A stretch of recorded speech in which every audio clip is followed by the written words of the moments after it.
Hello mga kapasyonista. Ayan no guys. Meron po sa atin nagpa-repaint ng LB Noe, no? Ayan, pinalagay niya is Bashenta guys, no? Pero nasa inyo guys kung ano gusto nyong paint, no? Kung red, black, or anything na gusto nyong color, no? Pwede naman natin yan, no? Marami na kasi sa akin nagpakuha din natin na madalas kasi is black and red or may pink din, tas yan Bashenta. Pag gusto niyo naman ng kung gusto niyo naman na budget lang din yung ano nyo, yung budget niyo sa bag nyo, ayan no, pwede nyo namang ipa-repaint para maging ma-protect yung Bashenta ulit para matagal yung magamit, no? Kasi minsan pag nabugbog na ng mga water yan is yan no, lumulutong minsan si Bashenta natin, no? Pero pag gusto nyong magamit para matagal yung bag nyo is the best way talaga is ayan, i-repaint nyo or spa guys. Ito lang ang pagkakaiba ng spa sa repaint, pero yan, i-repaint nyo para syempre mag-protect lang yung Bashenta nya para magamit nyo pa na matagal, no?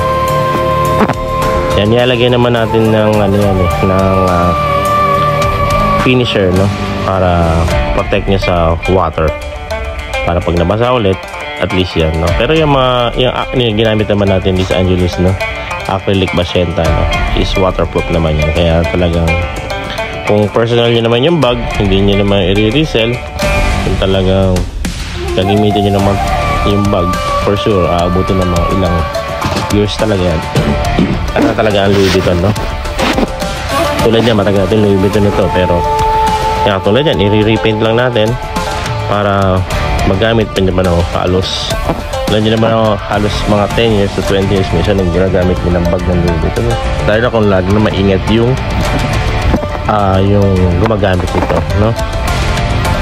Kaya pag nilipaint nyo pa, natural, syempre lalong titip pa ulit, no? Yan, naka almost depende kasi dyan sa kung ma-achieve mo yung kulay ng Bashenta. So almost naka 2 ata ako dito o 3 coating ng Bashenta, no?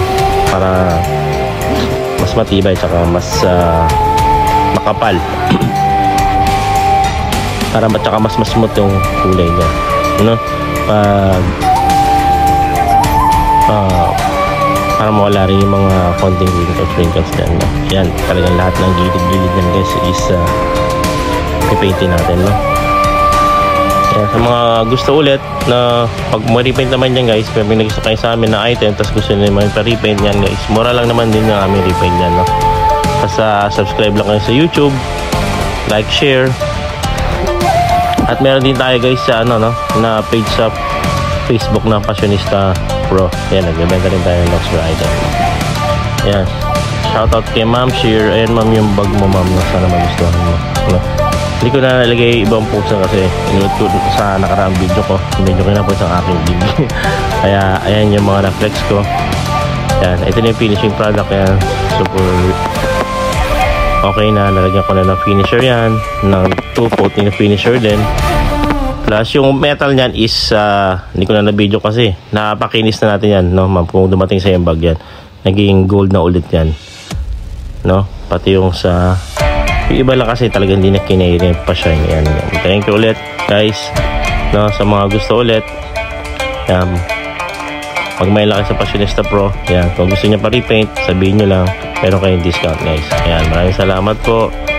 And keep support our page and YouTube channel. Thank you po and God bless.